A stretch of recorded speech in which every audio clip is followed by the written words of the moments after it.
एक ऐसा शहर जहां रात को ब्लैकआउट हो, सन्नाटा हो और फिर उसी सन्नाटे में किसी को गोलियों से भून दिया जाए। ये कहानी 1990 के कराची की कहानी है, जब उसकी गलियां खून से रंगी हुई थी। उस दौर में एक ऐसा नाम था जिसका खौफ पुलिस वालों के दिलों में भी बैठ चुका था, जिसके सर की कीमत उस वक्त 1 करोड़ रुपए रखी गई थी और जिसकी वजह से वजीर आजम बेनजीर भुट्टो अपने कराची के दौरे मुलतवी कर दिया करती थी। TNS द नवीद शो में आज की कहानी फहीम कमांडो की कहानी है। फहीम उस वक्त 8वीं जमात का तालिब इल्म था जब रूट K2 की बस ने एक बच्चे को कुचल दिया। फहीम के जानने वाले एक लड़के फरीद ने उसे कहा, क्या वो लड़कों को इकट्ठे करते हैं और इस बस पर पथराव करते हैं। बस फहीम का हाथ तभी खुल गया और उन्होंने उस बस के ऊपर शदीद पथराव किया। फरीद फहीम से जो भी कहता वो करता चला जाता, लेकिन फहीम फरीद से ज्यादा एक्टिव निकला और बहुत से मामलात में उससे आगे निकलने लगा। फहीम का असल नाम फहीम फारूकी था। वो कराची के इलाके नॉर्थ नाज़िमाबाद के ब्लॉक L में रहता था। वो शुरू से ही ज़हीन और मासूम था। पढ़ाई में बहुत अच्छा था और B.Com कर चुका था। वो खेलों का बहुत शौकीन था। नॉर्थ नाज़िमाबाद की मुनव्वरा मस्जिद के ग्राउंड में रोजाना शाम को हॉकी खेला करता था। फहीम कराटे में ब्लैक बेल्ट भी था और अच्छा तैराक भी, लेकिन मासूम दिखता ये फहीम अपने अंदर गुस्से को पाला करता था और वक्त गुजरने के साथ साथ उसका जोश और गुस्सा बाहर आने लगा। एक दिन कुछ बच्चों ने इलाके के यूनिट इंचार्ज मसूद के करीब पटाखे फोड़े। फहीम को यह बात पसंद ना आई और उसने बच्चों की खूब पिटाई की। यह मामला इतना बढ़ गया कि उस वक्त फहीम को पुलिस अपने साथ ले गई, लेकिन पार्टी के असर व रसूख की वजह से वो एक भी दिन हवालात में ना गुजार सका। इस बात ने फहीम का खूब हौसला बढ़ाया और फिर कराची के इलाके नॉर्थ नाज़िमाबाद में वो बहुत से लड़कों को इस बात पे आमादा किया करता कि देखा MQM की कितनी ताकत है। MQM ही वो जमात है जिसमें हमारा मुस्तकबिल है। फिर एक मोड़ आया जब MQM के कायद अल्ताफ हुसैन की सालगिरह पर फहीम ने पहली बार बंदूक उठाई और खूब हवाई फायरिंग की। वो अलग बात है कि उसे वहां पे ये सजा दी गई कि 100 बार ये लिखो कि आइंदा ऐसा नहीं करूंगा। उसने लिख तो दिया, लेकिन उसे ये फायरिंग करने पर अंदर से नदामत नहीं थी। अब वो हवाई फायरिंग से कुछ ज्यादा करने का सोचने लगा। ये नॉर्थ नाज़िमाबाद के मतवसत घराने से ताल्लुक रखने वाले फहीम का तशद्दुद की दुनिया में पहला कदम था। कुछ अरसे बाद फहीम की मुलाकात जाने पहचाने किरदार जावेद लंगड़ा से हुई। जावेद उम्र में फहीम से 2 गुना था और तजुर्बाकार भी था। उसने फहीम की सलाहियतों का खूब फायदा उठाया। अभी तक फहीम के नाम के साथ कमांडो नहीं जुड़ा था। पुलिस वाले सिर्फ फहीम के नाम से वाकिफ थे। फहीम अब कई दफा पकड़ा जाता, लेकिन इसकी मासूम शक्ल देखकर अक्सर पुलिस वाले उसे छोड़ दिया करते। इसी दौरान कराची ऑपरेशन का दूसरा मरहला तेज हो गया और यहाँ एंट्री होती है एक इंस्पेक्टर बहादुर अली की, जो फहीम के पीछे लग गया और उसकी छोटी मोटी कार्रवाइयों पर नजर रखने लगा। पुलिस फहीम के घर पर बार बार छापे मारती, जिसकी वजह से फहीम के भाइयों को मजबूरन इस्लामाबाद शिफ्ट होना पड़ा। अब आती है वो रात जिसने सब कुछ बदल के रख दिया। 2 मई 1994 की रात फहीम फारूकी का भाई मुजम्मिल फारूकी इस्लामाबाद से कराची आता है कि फहीम को समझाए और अपने साथ वापस ले आए। इन दोनों का राब्ता भी होता है। मुजम्मिल ने फहीम तक पैगाम पहुंचाया कि बस बहुत हो गया, मैं तुम्हें अपने साथ ले जाने आया हूं। इन दोनों की मुलाकात तय थी। उसने कहा जल्दी करो, मुझसे मिलने आओ। मैं कराची तुम्हारी वजह से आया हूं। पुलिस से रूपोश फहीम ने आमादगी का इजहार किया और बड़े भाई से कहा कि रात को आपसे मिलता हूं।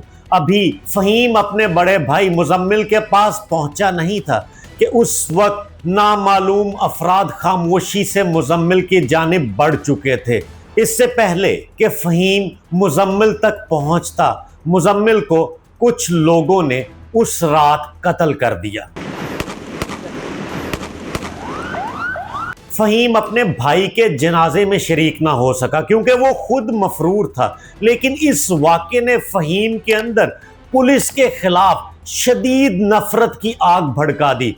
अब वो पुलिस वालों को चुन चुन कर मारने लगा। हालात इतने खराब हो चुके थे कि फहीम के एक भाई मुस्तफीज को मुल्क छोड़कर फौरन भागना पड़ा।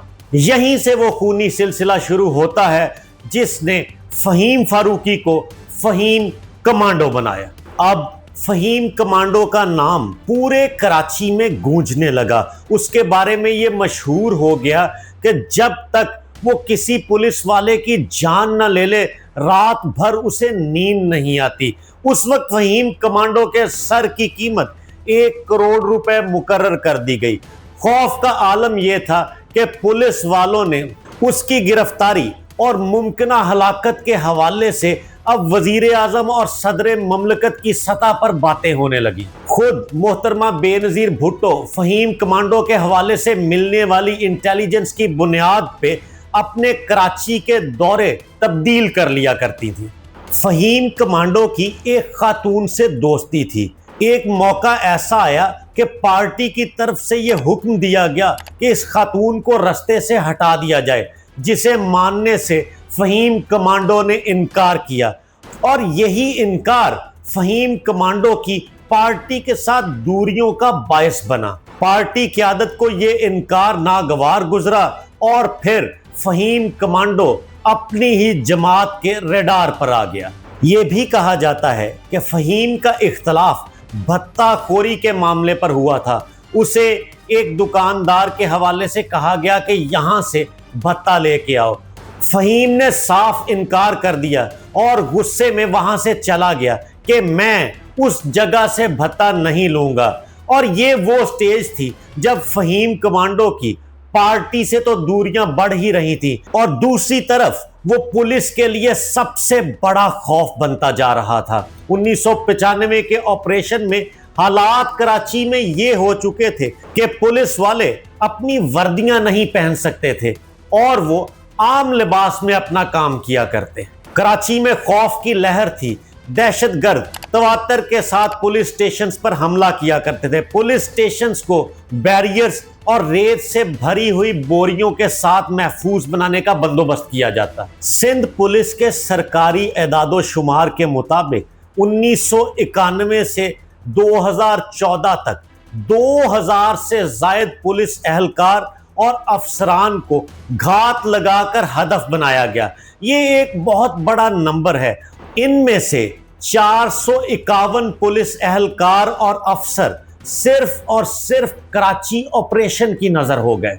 90s की दिहाई के मिड के इस दहशत के माहौल में जावेद लंगड़ा और फहीम कमांडो राज कर रहे थे और बड़े फख्र से कहते थे, देखा पुलिस शहर में ऑपरेशन के बावजूद वर्दी नहीं पहन सकती, ये हमारा खौफ है, पुलिस को हमसे डरना होगा।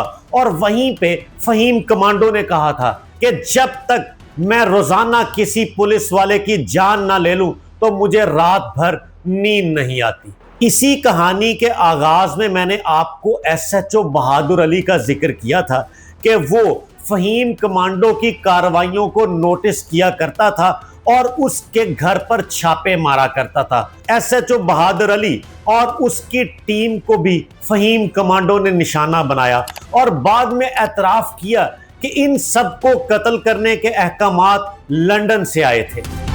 फहीम कमांडो के बारे में मशहूर था कि वो ऐसे ही रात को मोटरसाइकिल पर बैठकर निकल जाता और किसी पर भी उसे ये शक गुजर जाता कि ये पुलिस एहलकार है तो उसे कत्ल कर दिया करता था। फहीम कमांडो का नाम मशहूर होता गया और रियासती इदारे भी पूरी ताकत के साथ उसकी गिरफ्तारी की कोशिश में लग गए। 1995 में जब फहीम कमांडो पुलिस के हाथ ना आया तो उसके दो भाइयों मुफीज और फर्रुख को इस्लामाबाद से गिरफ्तार कर लिया गया ताकि फहीम कमांडो पर गिरफ्तारी का दबाव डाला जा सके। उस जमाने में फहीम कमांडो के सर की कीमत 1 करोड़ रुपए मुकर्रर कर दी गई। फहीम कमांडो के दौर में डीआईजी कराची रहने वाले डॉक्टर शुएब सडल को एक दिन इत्तला मिलती है कि चंद लड़के बिलियर्ड खेल रहे हैं और उन लड़कों में फहीम भी है। शुएब सडल ने अपने एक इंटरव्यू में कहा कि मैंने फोर्स को इत्तला दिए बगैर चंद टीम मेंबर से कहा कि बिलियर्ड खेलते हुए उन तमाम लड़कों को पकड़ लाओ। फहीम कमांडो उस वक्त कत्ल की 100 से जायद वारदातों में मतलूब था। जब लड़कों को ले आया गया तो शुएब सडल को यह रिपोर्ट दी गई कि इनमें से तो कोई भी फहीम नहीं। फहीम को बाय फेस कोई भी शनाख्त नहीं कर पाता था क्योंकि पुलिस के रिकॉर्ड में उसकी कोई तस्वीर भी नहीं थी। शुएब सडल ने इंटेलिजेंस से राब्ता किया और फिर खुफिया इदारों की मदद के साथ उसकी एक तस्वीर हासिल करके फहीम को यही बिलियर्ड खेलते हुए लड़कों में से पकड़ लिया। उस वक्त पाकिस्तान में सबसे बड़ी हेड मनी फहीम कमांडो के सर पर थी और एक सियासतदान ने खुफिया तौर पर शुएब सडल को तस्दीक की कि हाँ यही फहीम कमांडो है। फहीम की गिरफ्तारी की खबर जंगल में आग की तरह फैल चुकी थी और कराची की पुलिस ने दोबारा सुख का सांस लिया और उनका कॉन्फिडेंस बहाल होने लगा। मोहतरमा बेनजीर भुट्टो ने शुएब सडल के मुताबिक उन्हें कॉल की और कहा कि मेरी और सदर ममलकत फारूक लगारी की जानिब से अपनी कारकर्दगी और कामयाबी पर मुबारकबाद कबूल कीजिए।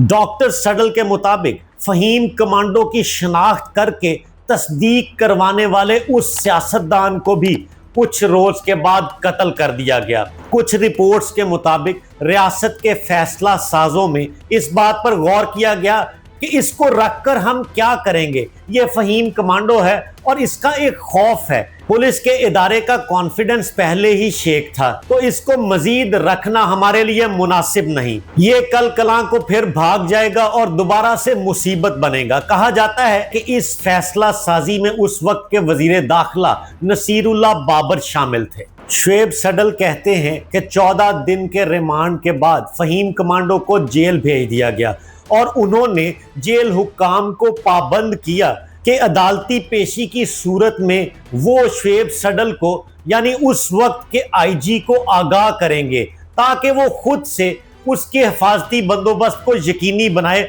और इस मामले को आगे बढ़ाया जा सके। लेकिन शुएब सडल ने इस बात की तस्दीक की कि चंद माह गुजर जाने के बाद एक सुबह वो नाश्ते की टेबल पर अंग्रेजी अखबार डॉन पढ़ रहे थे। जैसे ही उन्होंने बैक पेज देखा तो उस पर यह खबर लगी हुई थी कि फहीम कमांडो पुलिस इनकाउंटर में मारा जा चुका है और हलाकत के वक्त उसे हथकड़ी भी लगी हुई थी। जब सारे मामले को रीचेक किया गया तो पता चला कि सेक्रेटेरिएट पे हमले के बाद राव अनवार रात को जेल पहुंचे और वहां से शनाख्त और निशानदही के लिए फहीम कमांडो मांगा तो जेल हुक्काम ने फहीम कमांडो राव अनवार के हवाले कर दिया गया था। फिर कहानी वही रिवायती है कि फहीम के साथियों को पता चला कि उसे जेल से रात को निकाला गया है और वो साथी उसे छुड़वाने के लिए वहां पे पहुंचे।